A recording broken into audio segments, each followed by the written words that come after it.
ମୋ ଧନ ଆଉ ନାଇଲ ମୋ ଭଉଣୀ ମାନେ ମୋ ଧନ ପାଇଁ କେତେ କାନ୍ଦି ଲଢିଲ ମୋ ଧନକୁ ଆଉ କିଏ ଦବଲ। ଗଞ୍ଜାମ ଜିଲ୍ଲା ଜଗନ୍ନାଥ ପ୍ରସାଦ ଥାନା ଅନ୍ତର୍ଗତ ଛାମୁଣ୍ଡା ଗ୍ରାମ ଲକ୍ଷ୍ମଣପଲ୍ଲୀ ଗ୍ରାମର ଗଣେଶ ମହାରଣାଙ୍କ ବାରିପଟେ ଥିବା ଅସ୍ଥାୟୀ ଲାଟ୍ରିନ୍ ଭିତରୁ ଜଣେ ନାବାଳିକାର ମୃତଦେହ ଉଦ୍ଧାର। ମୃତକ ଜଣକ ହେଲେ ଗଣେଶଙ୍କ ଭାଣିଜୀ ଅର୍ଚ୍ଚନା ମହାରଣା, ବୟସ 10। ଖବର ନେବାରେ ଜଣାପଡ଼ିଛି ଅର୍ଚ୍ଚନା ବୁଧବାର ଦିନ 11ଟା ସମୟରୁ ନିଖୋଜ ଥିଲେ।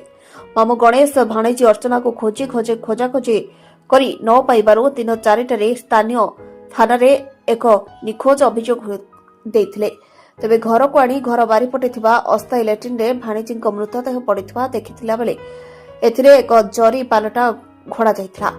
ଖବର ପାଇ ଜଗନ୍ନାଥ ପ୍ରସାଦ ଥାନା ଅଧିକାରୀ ପ୍ରମୋଦ କୁମାର ଲେଙ୍କା, ବେଲଗୁଣ୍ଠା ରେବତୀ ଶବର, ବୁଗୁଡ଼ା ସୀତାଂଶୁ ଶେଖର ମାନ୍ଧାତା, ଭଞ୍ଜନଗର ଏସ୍ଡିପିଓ ଡକ୍ଟର ଦୀପକ କୁମାର ମିଶ୍ର ଘଟଣାସ୍ଥଳରେ ପହଞ୍ଚି ତଦନ୍ତ କରିବା ସହ ମୃତ ଶରୀରକୁ ଜବତ କରି ତଦନ୍ତ ଚଳାଇଛି। ଗଞ୍ଜାମରୁ ରଞ୍ଜିତ ଜେନାଙ୍କ ରିପୋର୍ଟ, ଶ୍ରୀ ନ୍ୟୁଜ୍।